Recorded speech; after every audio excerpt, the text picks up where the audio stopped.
परमपूज्य बोधिसत्व डॉक्टर बाबासाहेब आंबेडकर यांच्या पवित्र स्मृतीला अभिवादन करून रविवारची प्रवचन मालिका म्हणता येईल किंवा आपण बाबासाहेबांनी सांगितलेलं की किमान रविवारी तरी विहारात जा, चला आपण यायला लागलो. आणि मग ठरलं होतं की मिलिंद प्रश्न वाचायचा. मागच्या वेळेस आपण बुद्ध आणि त्याचा धम्म ह्या ग्रंथाचं पठण केलं, तुम्ही श्रवण केलं. आचरणात किती आलं नाही आलं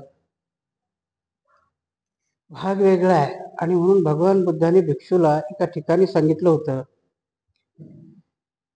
की तू तुझं काम करायचं, उपासक उपासकाचं काम करतील. म्हणून भंतेजींनी कोणाची परीक्षा घ्यायची नाही. नाहीतर मग भंतेजी परीक्षा घ्यायला लागले, कारण कुठल्याही मनोरंजन आपल्याला आवडतं. हिंदू धर्मामधली सण लोक का साजरी करतात, तर प्रत्येक सणामध्ये उत्सव आहे आणि त्या सणामध्ये मनोरंजन आहे. काही काही आपल्या बऱ्याचशा विद्वानांना सांगितलं की आमची सण त्यांनी चोरली, त्याला विकृत केलं आणि ती पाळायला लागली. असं की मी नेहमी सांगत असतो की आपल्या प्रॉपर्टीवर आपला हक्क सांगताना ती प्रॉपर्टी तुमच्या जशा तशा ज्या त्याच अवस्थेत आहे का तरच ती घेता येते. पण ती जर त्या अवस्थेत नसेल तर मग मात्र तिच्यावर क्लेम करण्यात काही अर्थ नाही. मागच्या वेळेस सगळं कोणाचं मला वाटतं साळुंके की कोणाचा कोट आहे त्यांनी माहिती नाही, त्यांना सांगितलं होतं की तुमचे शेंगदाणे जर शेणात पडले तर मग मात्र तुम्ही त्याच्यावर क्लेम सांगणार नाही. ते जर शाबूत असतील किंवा घाण झाले नसतील तर त्याला तुम्ही सांगाल. तशाच प्रकारचं हे आहे की आपण विहारात जायचं, कुठलं तरी श्रवण करायचं. आणि म्हणून भिक्षूला सांगितलं होतं की चरथ भिक्खवे चारिकं बहुजन हिताय बहुजन सुखाय, की तुमचा फक्त मार्ग आहे, तुम्ही सांगत जायचं. की भगवान बुद्धांनी स्वतः तेच केलं की मी मोक्षदाता नाही, मार्गदाता आहे. माझं काम सांगण्याचं आहे, आचरण करायचं की नाही करायचं ते तुम्ही ठरवायचं. आणि मग त्याच पद्धतीने की आपण ग्रंथ तरी का वाचायचे, नेमकं काय आहे त्याच्यामध्ये. मागच्या वेळेस आपण जसं समजलं की आताची पिढी त्याला उत्तरही देता येत नाहीत आपण, की ते सांगतात की काय आहे त्या विहारामध्ये, काय आहे त्या ग्रंथामध्ये. मग हिंदू धर्मातल्या पारायण पोथी आणि सत्संग याच्यामध्ये आपल्यामध्ये काही फरक आहे का. आणि तो भंतेजी लोकांनाही सांगता येईना आणि आपल्या शिकल्या सवरलेल्या लोकांनाही आमच्या पिढीला सांगता येईना. मागची पिढी त्याच्यामुळे थोडीशी संभ्रमात आहे. एखाद्या कुठल्या तरी काय म्हणता येईल त्याला, स्पिरिच्युअलचा अर्थ काय होतं की आपण ज्याला उद्युक्त करायचं असं एखादं कुठल्याही माणसाचं भाषण असेल तर त्याला मात्र तरुण पिढी आवर्जून जाते. मोटिवेशन आपण म्हणतो की नाही, मोटिवेशन करायचं. भगवान बुद्धाचा धम्मच मोटिवेट आहे, परंतु तो सांगता येत नाही आणि श्रवण करणाऱ्याला श्रवण करताही येत नाही. कारण मिलिंद प्रश्नाची चावी तशीच आहे. मिलिंद प्रश्न वाचायला गेलो जसं भगवान बुद्धाचा धम्म आणि भगवान बुद्धाने त्याचा धम्म हा ग्रंथही तसाच आहे. वाचायला गेला तर स्टेट लेवलने वाचायला गेला, काय समजलं काय. मिलिंद प्रश्न हा त्रिपिटकामध्ये समाविष्ट नव्हता. पण ज्याला त्रिपिटक समजून घ्यायचं असेल त्याला मिलिंद प्रश्न समजला पाहिजे. कारण भंते कश्यप म्हणतात की मिलिंद प्रश्न is the key of Tripitaka. Tripitaka म्हणजे काय, पेटार आहे की नाही, 3 पेटार आहेत. आणि भंते कश्यप की ज्यांनी याचा अनुवाद केलेला आहे ते म्हणतात की मिलिंद प्रश्न हा त्रिपिटकाचा म्हणजे ते पेटाऱ्या उघडण्याची चाबी आहे. घरात केव्हा जाल, दरवाजाचं कुलूप उघडल्याशिवाय तुम्हाला आज जाता येणार नाही. आणि म्हणून बाबासाहेब पहिल्याच पानावर लिहितात ते की मला जर शक्य झालं तर मी भारतातल्या सगळ्या लोकांना हा ग्रंथ माझ्यातर्फे वाटेल. हे बाबासाहेबाचं कोट आहे. मग किती महत्वाचा ग्रंथ आहे. त्रिपिटकामध्ये याचा समावेश नसतानाही 5व्या संगीतीमध्ये मात्र याला त्याच्यामध्ये समाविष्ट करून घेण्यात आला. अनुप्रवर्तन म्हणतात त्याला, की ज्या कुठली कुठली काही ग्रंथ आहेत की जर आपण त्रिपिटकाचा विचार केला तर सुत्त पिटक, विनय पिटक आणि अभिधम्म पिटक, ह्या 3 पिटकामध्येही वेगवेगळे परत हे आहे. परंतु एवढंच ग्रंथ संपदा आहे की आपल्यामध्ये भयान ग्रंथ संपदा आहे. आणि मग तुम्ही जर ही ग्रंथ संपदा गेली तर बाबासाहेब म्हटले होते की एका जन्मामध्ये एका माणसाला बौद्धाचं वाङ्मय वाचणं शक्य नाही. आणि म्हणून बाबासाहेब म्हटले होते की म्हणून मी ही 3 पुस्तकाची मालिका तुमच्याकरता देतोय. की कुठली? कार्ल मार्क्स आणि बुद्ध, क्रांती आणि प्रतिक्रांती, आणि धम्म आणि बुद्ध आणि त्याचा धम्म, असे 3 ग्रंथ बाबासाहेबांनी ही सिरीज दिली होती की तरच तुम्हाला ते कळेल. जर एकच ग्रंथ तुम्ही घेतला तर तुम्हाला ते शक्यतोवर कळणार नाही. आणि म्हणून तसंच आहे की मिलिंद प्रश्न असं आहे की ज्याने त्रिपिटक वाचलं, कारण त्रिपिटक वाचूनही लवकर समजत नाही, तर त्रिपिटक जर समजायचं असेल तर मिलिंद प्रश्न ही त्याची चाबी आहे. मग कसा जर समजायचं, मग तुम्ही म्हणाल एवढा अवघड ग्रंथ आहे कशाला वाचायला लावला, जर समजणारच नसेल तर आम्ही सगळे 60 वर्षाच्या पुढचे समजून काय करणार आहे? तसं नाही. कारण मिलिंद प्रश्न हा ऐकताना ऐकणाराने विद्यार्थ्यासारखा ऐकला पाहिजे आणि सांगणाराने शिक्षकासारखा सांगितला पाहिजे. कारण बाबासाहेबांनीच व्याख्या केली की ह्या भारतामध्ये जर शिक्षक नागसेनासारखे झाले आणि विद्यार्थी मिलिंदासारखे झाले तर धम्म हा भारतात बौद्धमय व्हायला वेळ लागणार नाही. कारण विद्यार्थी जर मिनांडर म्हणजे मिलिंदासारखा झाला, चौकस झाला, तर तोही शिक्षकाला भंडावून सोडेल, शिक्षकाला तशी प्रश्न विचारेल, आणि मग मात्र बुद्ध धम्म कळायला वेळ लागणार नाही. आणि म्हणून तुम्ही ऐकत असताना, मी मागच्या आपण 2-3 प्रश्न याच्यातली झालेली आहेत आपल्या वर्षावासामध्येच, त्यावेळेस मी सांगितलं होतं की मिलिंद प्रश्न तुम्हाला जर ऐकायचं असेल तर मिलिंद प्रश्नामध्ये भगवान बुद्धाचे 5ही सिद्धांत आलेले आहेत. मग त्या पद्धतीने तुम्हाला ऐकता आला पाहिजे. कारण काय आहेत भगवान बुद्धाचे सिद्धांत? एक पुनर्जन्माचा सिद्धांत आहे, समुत्पाद सिद्धांत आहे, असे 5च्या 5 सिद्धांत ह्या ग्रंथामध्ये आताच मी सांगितलं. मग तुम्हाला मजा नाही येणार पुढे ऐकायला. ग्रंथ ऐकायचा कसा आणि ग्रंथ वाचायचा कसा, यालाही एक, जसं की आपण कुठला तरी निबंध लिहितो तर ती निबंध लिहिताना नुसती स्टोरीच नसते, तर शिक्षक तपासताना काय तपासतो? व्याकरण तपासतो, वेलांटी तपासतो, त्यांनी व्यवस्थित लिहिलंय की नाही तपासतो. तसंच आहे ग्रंथ वाचताना आणि ऐकताना त्या पद्धतीने आपल्याला ऐकता आला पाहिजे. मग नेमकं वरवरचं काय आहे मिलिंद प्रश्नामध्ये? आजही तुम्ही जर म्हणाल तर काय वरवरचं आहे, तर राजा मिलिंदाने नागसेनाला विचारलेली प्रश्न आहे. परंतु अंतर्मुख होऊन जर तुम्ही विचार केला तर मग मात्र ती नुसती प्रश्न आहेत का? खूप मोठं तत्वज्ञान आहे, फिलॉसॉफी आहे ती. मिलिंद प्रश्न निस्ते प्रश्न नाहीत, तर ती फिलॉसॉफी आहे. आणि म्हणून ह्या कॅरेक्टरमध्ये आपल्याला जावं लागतं. तिथे ह्या ग्रंथामध्ये एवढी कॅरेक्टर आली, कारण नागसेन सांगताना भगवान बुद्धाच्या काळातली उदाहरणं देऊन तो त्या सुत्तातली उदाहरणं देतोय. आणि म्हणून हा ग्रंथ ऐकताना आपल्याला त्याच्यात तुम्हाला तल्लीन होऊन जाता आलं पाहिजे. रामायण महाभारत लोक कशी तल्लीन होऊन ऐकतात? कारण तो कथावाचक त्या माणसाला तिथे घेऊन जातो. आजही तुम्ही जर रामायण वाचायला घेतलं तर वाल्मिकी लिहितो, आता रामायण भरपूर आहे, वाल्मिकी स्टार्टच्याच पेजवरती लिहितो की रामायण आजपासून 18 युगाने घडणार आहे. वाल्मिकीने लिहिलंय कसं? ते घडणार आहे. परंतु जेव्हा त्यांचा कथावाचक वाचत जातो तेव्हा त्या लोकांना वर्तमानात घेऊन येतो. तसं आम्हालाही मिलिंद प्रश्न ऐकता ऐकता वर्तमानात येता आलं पाहिजे. जर आम्ही वर्तमानात नाही आणि तिथेच जाणार असो तर मग मात्र आम्हाला कळणार नाही. कारण बुद्धाचं असं कुठलंच वाङ्मय नाही की ते प्रासंगिक नाही आणि आत्ताच्या याला ते लागू पडत नाही. रामायण महाभारत लागू पडतं का आत्ताच्या याला? पण त्रिपिटकाचा तुम्ही कोणताही ग्रंथ घ्या, भगवान बुद्धाची कुठलीही वाणी घ्या, ती आत्ताच्या याला जशाला तशी लागू पडते. म्हणून भगवान बुद्धाची कुठलीही वचनं ह्या जगामध्ये कोणालाही खोटी ठरवता आली नाही. राम आणि कृष्णावरती बाबासाहेबांनीच ऑब्जेक्शन घेतलं, त्याच्यावर रिडल्स अँड हिंदुझम लिहिलं. परंतु बाबासाहेबांनी काही गोष्टी नाकारल्या, पण भगवान बुद्धाचे वचनही बाबासाहेबांनी नाकारली नाही. आणि म्हणून ह्या ग्रंथाचं पठन करत असताना आणि ग्रंथाचं श्रवण करत असताना माझी अपेक्षा आहे, माझी दावाही नाही आहे की मी नागसेनाच्या तोडीचा तुमचा शिक्षक आहे आणि तुम्ही राजा मिलिंदाच्या तोडीचे विद्यार्थी आहात. मी माझ्या याचा आहे, मला वाटतं माझ्यासारखीच तुम्ही विद्यार्थी आहात. आणि म्हणून मला जसं समजावता येईल, किंबहुना माझ्यापेक्षा एखाद्या वस्तू मला चांगलंही आकलन होईल. नाही असं नाही, दावा नाही आहे की मी एकदम परफेक्टच सांगेल तुम्हाला, परंतु माझी जेवढी क्षमता आहे, जेवढं मी वाचलेलं आहे, जेवढा माझा IQ आहे, तेवढ्या पद्धतीने मी हा मिलिंद प्रश्न सांगण्याचा तुम्हाला प्रयत्न करेन. काय आहे मिलिंद प्रश्नाचं?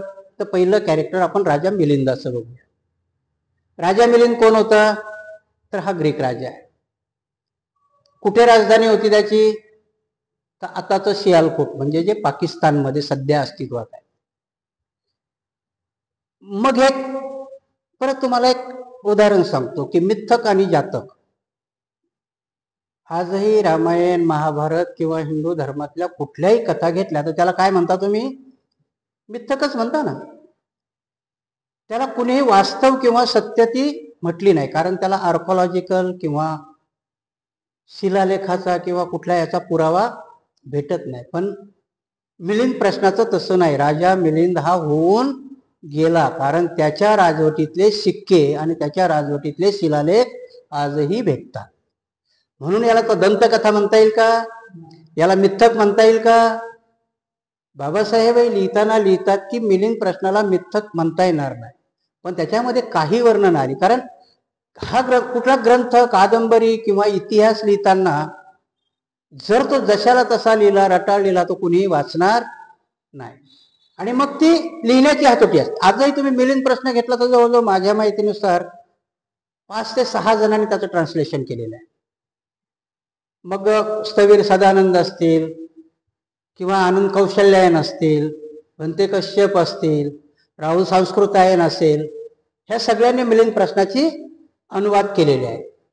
आणि म्हणून त्या मिलिंद प्रश्नाच्या याच्यामध्ये गेलं तर प्रश्न तुम्हाला सारखा सापडेल, पण नागसेनाच्या उत्तरामध्ये प्रत्येक जणाच्या अनुवादानुसार त्यांनी केलेलं संकलन म्हणता येईल किंवा त्यांनी केलेलं विश्लेषण तुम्हाला वेगवेगळं सापडेल. परत मी सांगताना तसंच सांगितलं की धम्म सांगताना आपापल्या परीने सांगितल्या जातो, पण कुठल्याही ढाच्याला धक्का न लागू जाता किंवा बुद्धाच्या वचनाला धक्का न लागू जाता, त्याच्या गर्भित अर्थाला धक्का न लागू देता प्रत्येक जण आपापल्या पद्धतीने धम्म सांगत असतो.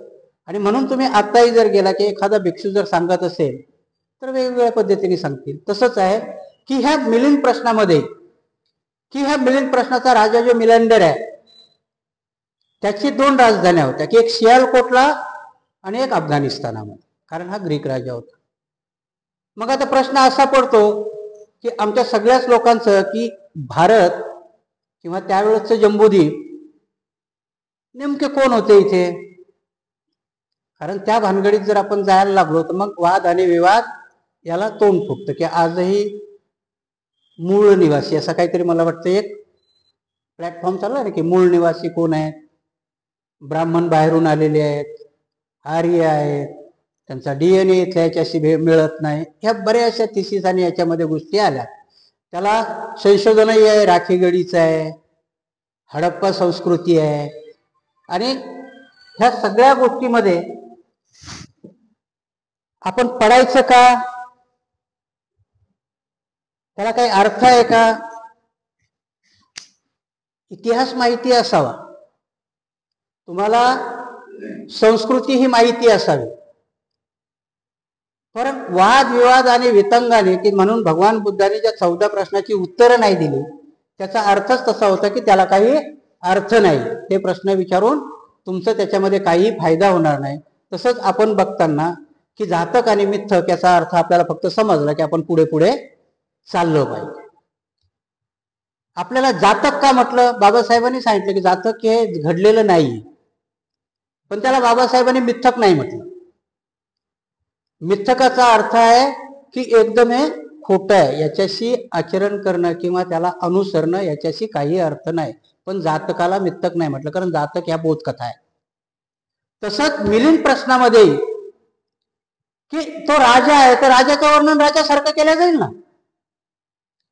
का तुम्ही राजाला एक होता राजा मिलिंदा, त्याने प्रश्न विचारला, नागसेनाने दिला, एवढं म्हटलं तर कोणी रटाळपणाने ते होईल, आणि म्हणून धम्मही सांगता येणार नाही. धम्म सांगताना नागसेनाने त्याला अलंकारिक भाषेत सांगितलेले, कारण बरेचसे प्रश्नाची उत्तरं देताना पहिलाच प्रश्न नावापासून सुरुवात होतो, आहे की नाही. राजा मिलिंद विचारतात की नागसेन, तुमचं नाव म्हणजे नेमकं कोण आहे? तुमचं डोकं नागसेन आहे का, डोळा नागसेन आहे का, नाक कान नागसेन आहे, कान नागसेन आहे. आता वरवर करताना हास्यास्पद प्रश्न वाटतो की नाही आपल्याला, परंतु भगवान बुद्धाच्या नामरूप सिद्धांतातला पहिला सिद्धांत आहे. भगवान बुद्धाने शरीराची रचना सांगताना काय सांगितलं? आत्मा नाकारला, पण नाम आणि रूप स्वीकारलं. पहिल्याच प्रश्नामध्ये राजा मिलिंद नाम आणि रूपाचा प्रश्न विचारताय, मग तो समजताना आपल्याला. आणि म्हणून हा राजा मिलिंद कोण आहे? तर पूर्वाश्रमीची त्यांनी एक कथा दिलेली आहे. एक भिक्षू आहे आणि सामनेर आहे. बघा, आजपर्यंत जी पद्धत आली तर पहिल्या काळामध्ये भिक्षू हा शिक्षक आणि सामनेर हा विद्यार्थी. ही तेव्हा, आता काय होतं, सामनेराला आम्ही सामनेर, त्यांनाही भंती म्हणता, तुम्ही शिक्षक म्हणता, कारण ती पद्धत आता राहिली नाही. परंतु त्यावेळेच्या भिक्षूला शिक्षक म्हणायचे, मग शिक्षकामध्ये वर्ग असायचे. आताही तुमचं आहे की नाही, junior lecture, senior lecture, assistant professor, professor, त्याला क्वालिफिकेशन लागतं ना. तसंच त्यावेळेस होतं की भिक्षू झाला तर मग उपसंपादित भिक्षू, त्याच्यानंतर थेरो, महाथेरो, पच्चक बुद्ध, अशा त्या डिग्र्या होत्या. आणि तोच पॅटर्न आजच्या आपल्या शिक्षण पद्धतीमध्ये आहे. आणि म्हणून हा राजा मिलिंद आणि नागसेन, तर यांची स्टोरी जाते भिक्षू आणि सामनेरामध्ये. तो सामनेर हे आपलं ऐकत नाही, म्हणून तो भिक्षू त्याला मारतो. आणि मग तो सामनेर संकल्प करतो की मला याने मारलं तर मी असा हे होईल की मी एवढा निर्वाण पदापर्यंत जाण्याचा प्रयत्न करेल. आणि तो भिक्षू याचा संकल्प ऐकतो, तो म्हणतो माझ्या मारल्यामुळे याच्यात एवढं परिवर्तन झालंय, तर तोही संकल्प करतो की मी असा शिक्षक होईल किंवा मी असा प्रश्नकर्ता होईल. आणि म्हणून त्याच्यातला तो जो भिक्षू असतो तो राजा मिलिंद होतो, आणि जो हे असतो तो बनते नागसेन होतो. आता याची स्टोरी भरपूर आहे, त्याच्यात परत तुम्ही शिकले सवरलेले लोक आहे, परत तुम्ही काढाल की अंधश्रद्धा आहे, सक्र म्हणजे, आणि काही गोष्टी तुम्हाला सांगितल्या. जसं तुम्ही म्हणता की चोरल्या गेलं, तर बुद्धाच्या वाङ्मयामध्ये ब्रह्म आहे, इंद्रिय आहे, ह्या सगळ्या देव कल्पना बौद्धाच्या संकल्पनेमध्ये आहेत. परंतु त्याला जर आपण तात्विक दृष्टीने केलं तर मग देव हा अलौकिक आहे का? कारण बुद्धाने अलौकिकताला कुठल्याच गोष्टीत मान्यता दिलेली नाहीये, म्हणून देव हा अलौकिक नाही. बुद्धाच्या वाङ्मयामध्ये देव हा अलौकिक नाहीये, पण बुद्धाच्या वाङ्मयामध्ये परलोक आहे. मग आता तुम्ही म्हणे परलोक म्हणजे काय? त्याने सांगितलं ना, तुशी देव आहे, देवलोक आहेत, जे अदृश्य आहेत, काही जन्मणारे हे आहेत. आज त्याला आपल्याला जर उदाहरण द्यायचं असेल तर तुम्ही ऐकलं असेल की कल्पना चावला आणि ह्या आजही जाऊन स्पेसमध्ये राहत आहेत की नाही. स्पेसमध्ये स्टेशनच बनवलं नाही, अशाला असा माणूस जाऊन त्या स्पेसमध्ये राहू शकतो. मग तर्काने आपल्याला वरती असे देश नसतील किंवा असे हे नसतील असं कशावरून आहे? कारण विज्ञान काय म्हणतंय? कुठल्याही गोष्टीला नाकारत नाही. विज्ञान म्हणतं की त्याचा शोध लागायचा बाकी आहे. माणूस का मरतो? मेलेल्या माणसाला का जिवंत करता येत नाही? विज्ञान नाकारतं का? विज्ञान नाकारत नाही. विज्ञान म्हणतं ह्या गोष्टीचा अजून शोध लागायचा, केव्हा लागेल, कसा लागेल, काही सांगता येत नाही. आणि म्हणून बऱ्याचशा संकल्पना आपल्या डोक्याच्या वरनं जाणार असतात. आज आपण विचार करताना सगळेजण म्हणतात की भगवान बुद्धाचा धर्म विज्ञानवादी आहे. नेमकं विज्ञान म्हणजे काय आहे? मग बॉम्ब हे बी विज्ञानच आहे ना. अणुबॉम्ब बनवला, विज्ञान आहे की नाही? मग भगवान बुद्धाचा धम्म तिथे फिट होतो का? जर भगवान बुद्धाचा धम्म विज्ञानवादी आहे तर अणुबॉम्ब करता भगवान बुद्धाचा धम्म फिट होतो का? आमच्या इथे अणुबॉम्ब बनवला आणि त्याला कोडवर्ड काय दिला होता माहितीये का? स्माइलिंग बुद्धा. पंतप्रधान तिथे बसलेला आहे, पोखरांच्या याच्यामध्ये अणुस्फोटाची चाचणी करायची, आणि म्हणून त्या शास्त्रज्ञाला सांगितलं होतं सक्सेस झाली तर पंतप्रधानाला काय कोडवर्ड सांगायचा होता? बुद्ध हसले. आता ह्या विज्ञानाशी खरंच बुद्ध अनुकूल होतील का? नाही होणार. पण त्याला युक्तिवाद काय दिला होता? बुद्ध का हसले? तर मग आमच्याकडे अणुबॉम्ब आहे म्हणून अमेरिका आमच्यावर अणुबॉम्ब टाकण्याचा प्रयत्न करणार नाही, कारण तुमच्यात पण तेवढी ताकद आहे, म्हणजे तुम्ही समसमान झाले. आणि म्हणून बुद्धाला जी शांतता अपेक्षित होती त्याचा अनुवाद त्यांनी केला की तुमच्याकडे ते अस्त्र असेल तर दुसरा तुमच्यावर चाल करणार. पण भगवान बुद्धाचं हे तत्वज्ञान नव्हतं. भगवान बुद्धांनी अशोकानंतर जर दुसरा कुठला राजा असेल की त्याने धम्माच्या पद्धतीने सगळं राज्य आपलं जिंकलं. अशोकाने पहिलं रक्तपात करून राज्य जिंकलं, पण त्याच्यानंतरही त्यांनी जेव्हा भगवान बुद्धाचं अनुयायित्व पत्करलं त्याच्यानंतर अर्ध्या राज्याला त्यांनी फक्त धम्माच्या मार्गाने राज्य जोडलेली. म्हणजे नुसतं लढाई करूनच जिंकल्या जातं का?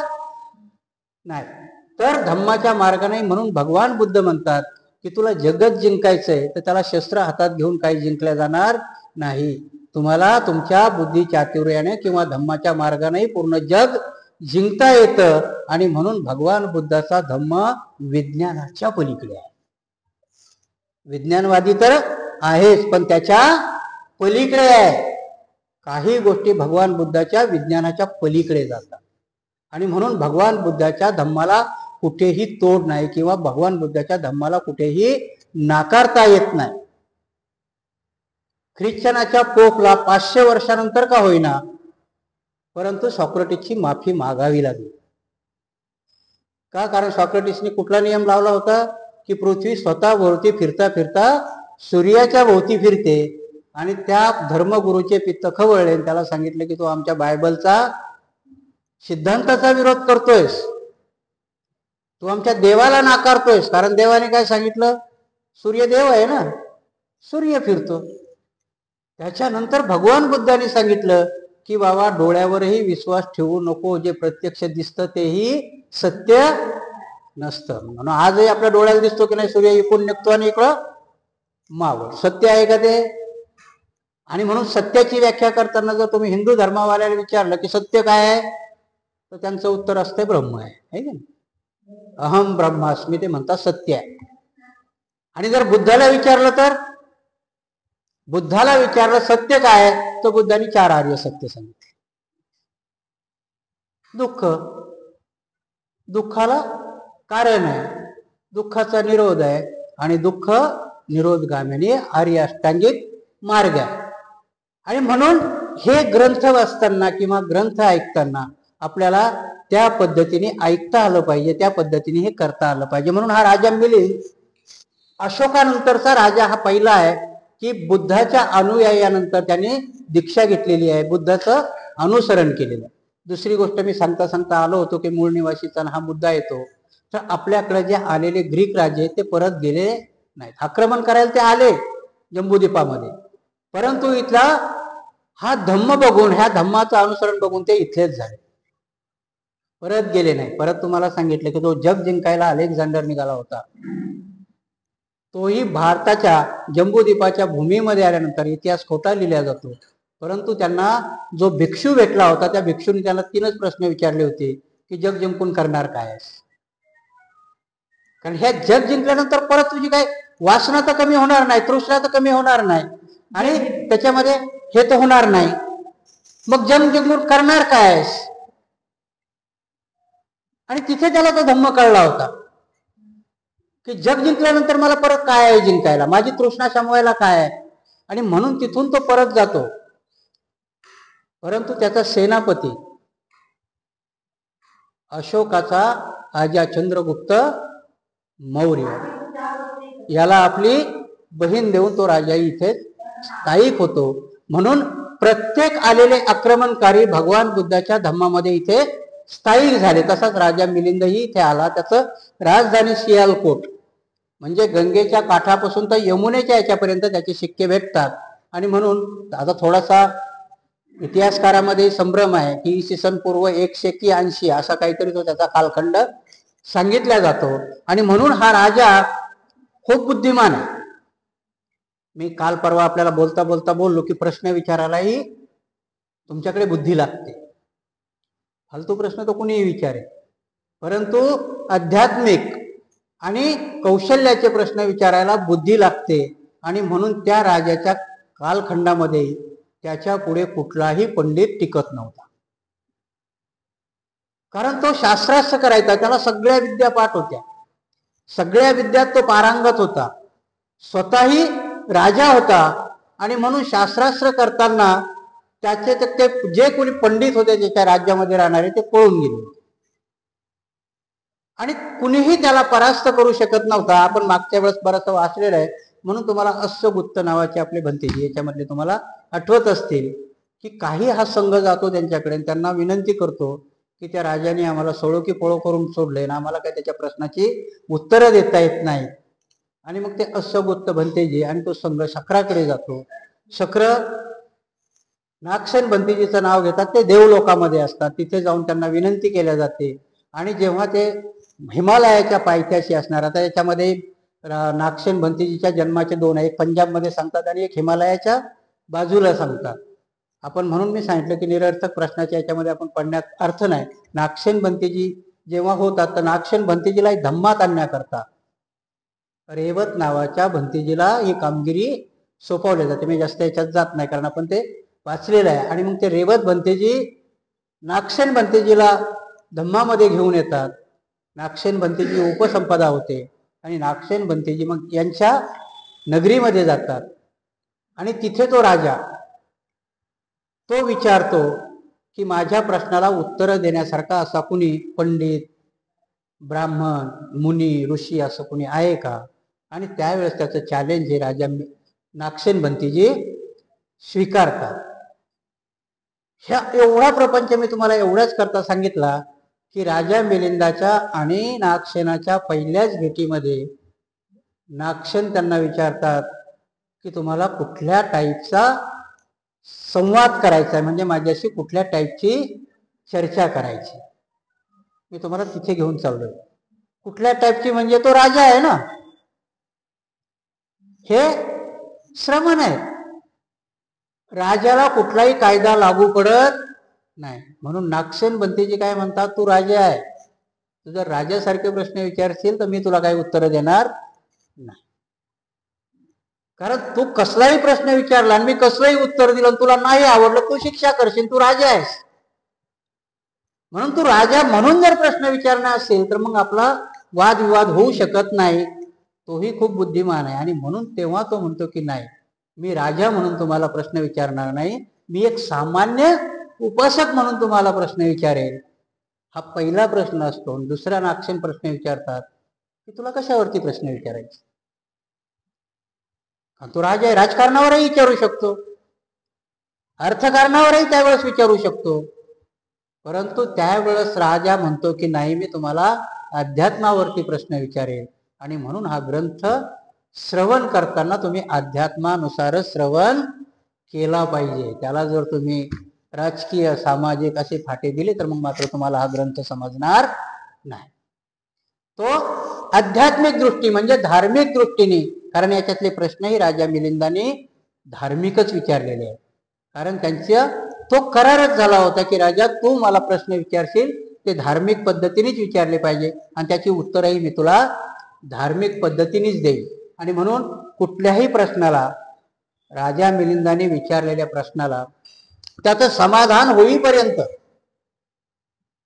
उदाहरणं देऊ देऊ नागसेनाने त्याला समजावून सांगितलेलं आहे. जेव्हा त्याच्या प्रश्नाचं किंवा त्याच्या चित्ताचं समाधान होतं तो स्वतःहून म्हणतो की हा भंते, तुम्ही एखादी गोष्ट जशी झाकून ठेवावी आणि ती उघडी करून दाखवावी अशा प्रकारचं मला ह्या प्रश्नाचं उत्तर दिलेलं आहे.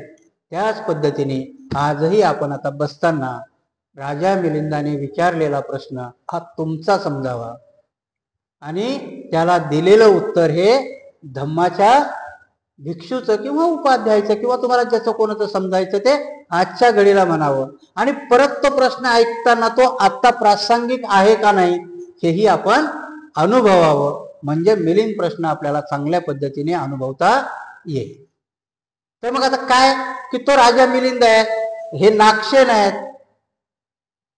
बाबासाहेबांनी जेव्हा ह्या ग्रंथाचं वर्णन करताना मिलिंद कॉलेज इथे जे आहे की नाही, हे धम्म दीक्षा घ्यायच्या अगोदर अस्तित्वात आलेलं. ही भूमी कुणी दान दिलेली आहे?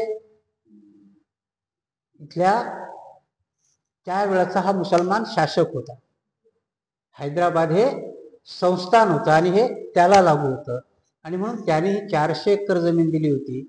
आणि त्याच वेळेस बाबासाहेबांच्या डोक्यातून आलं होतं की याला नागसेनवन नाव द्यावा, आणि पहिलं कॉलेज काढलं ते मिलिंद काढलं. आणि म्हणून त्यावेळेस डॉक्टर राजेंद्र प्रसाद यांनी बाबासाहेबांना प्रश्न विचारला होता. तिथे बाबासाहेबांनी ते उत्तर दिलं होतं की ह्या भारतामधले जेवढे काही शिक्षक असतील ते नागसेनासारखे झाले पाहिजे, आणि जेवढे काही विद्यार्थी असतील ते राजा मिलिंदासारखे झाले पाहिजे. म्हणून तुमच्या माहिती करता सांगतो की मिलिंद कॉलेजच्या जवळजवळ 3, 4, 5 प्रिन्सिपल पर्यंत सगळे ब्राह्मण होते. बाबासाहेबांनी ब्राह्मणाचा देश नाही केला, ब्राह्मण्याचा द्वेष केला. आणि म्हणून बाबासाहेबांनी त्यावेळेस ह्या विद्येच्या घरामध्ये कुठली पार्सलिटी केली नाही. त्यावेळेस त्यांनी विद्येमध्ये जो हुशार आहे त्यालाच ह्याच्यामध्ये, आता आपण काय म्हणतो आहे की नाही, परत राजकारणात आलेलं काय आहे, त्या बाळासाहेब आंबेडकराला आहे की नाही, त्या याला तिकीट दिलं तो परत RSS कडे गेला आहे की. बाबासाहेबांनी ब्राह्मण प्रिन्सिपल केले, त्यांनी बौद्ध धर्म नाही स्वीकारला. आजही तुम्ही त्यावेळेचा ग्रंथपाल रेगेचं नाव ऐकलं असेल, आजही ते हिंदूच आहेत, ते लिहित आहेत. परंतु बाबासाहेबाच्या म्हणतात ना की परिसाच्या स्पर्शात आलं की माणसाचं सोनं होतं. त्याच प्रकारे बाबासाहेबाच्या स्पर्शात आलेली ही मंडळी यांनी विद्यादान करताना कुठेही कुचराई केली नाही. आणि म्हणून तुमच्या माहिती करता सांगतो की बॉम्बेला पहिलं सिद्धार्थ कॉलेज काढलं, तर त्या कॉलेजमध्ये ऍडमिशन घेण्याकरता त्यावेळेच्या लोकांची झुंबड लागायची. कारण तिथे शिक्षण देणारे खरोखरचे गुरु बाबासाहेबांनी निर्माण केले होते. आजची परिस्थिती जर तुम्ही बघितली तर सिद्धार्थ कॉलेज, लॉ कॉलेज, किंवा आज तुमचं इथलं मिलिंद, आंबेडकर, ती परिस्थिती राहिली का? का नाही राहिली? तर राजा मिलिंदासारखा विद्यार्थी आहे नाही, आणि नागसेनासारखा शिक्षक नाही. आणि म्हणून आपल्याला जर ती परिस्थिती निर्माण करायची असेल तर मात्र, आणि मग नागसेना कुठून निर्माण होतात? समाजामधून निर्माण होतात ना. आणि म्हणून मग मी नेहमी सांगत असतो की तुम्ही तुमच्या नेत्याला, तुम्ही तुमच्या भिक्षूला, तुम्ही तुमच्या उपाध्यायाला दोष बिलकुल देऊ नका, कारण ते तुमच्यातून आलेले. आणि म्हणून भगवान बुद्धांनी भिक्षूला, की जेव्हा ते थेरो महाथेरो व्हायचे, 2 अटी होत्या बघा. भिक्षू कशा करता व्हायचा? तर भिक्षू पहिली गोष्ट की मला माझी उन्नती करायची, मला निर्वाणापर्यंत जायचं. हा पहिला संकल्प भिक्षूचा आजही असेल ना, की मला निर्वाणापर्यंत जायचंय. आणि दुसरी काय अट होती? की मला बहुजनाला शहाणं करून सोडायचं. ह्या 2 अटी होत्या. आणि म्हणून ह्या 2 अटीमध्ये भगवान बुद्धाने याला सांगितलं. आणि मग कुठून आले होते लोक? त्यावेळेच्या शाक्याचे राजपुत्र सारेचे सारे भिक्षू झाले ना. म्हणून ह्या समाजामध्ये जोपर्यंत तुम्ही समाज निर्माण करणार नाही, म्हणून त्याला अर्थ आहे चरित भिक्खवे चारितन बहुजन हिताय, बहुजन सुखाय करला. जोपर्यंत तुम्ही भूमी निर्माण करणार नाही तोपर्यंत नागसेनासारखे गुरुही निर्माण होणार नाहीत, आणि मिलिंदासारखे विद्यार्थीही निर्माण होणार नाही. म्हणून आजच्या ह्या ग्रंथाच्या मी पार्श्वभूमी सांगितली, लक्षण प्रश्नापर्यंत आपण गेलो होतो. तर उद्यापासून आपण ह्या प्रश्नाला, लक्षण प्रश्नाच्या पुढे घ्यायचं का पहिल्यापासून घ्यायचं?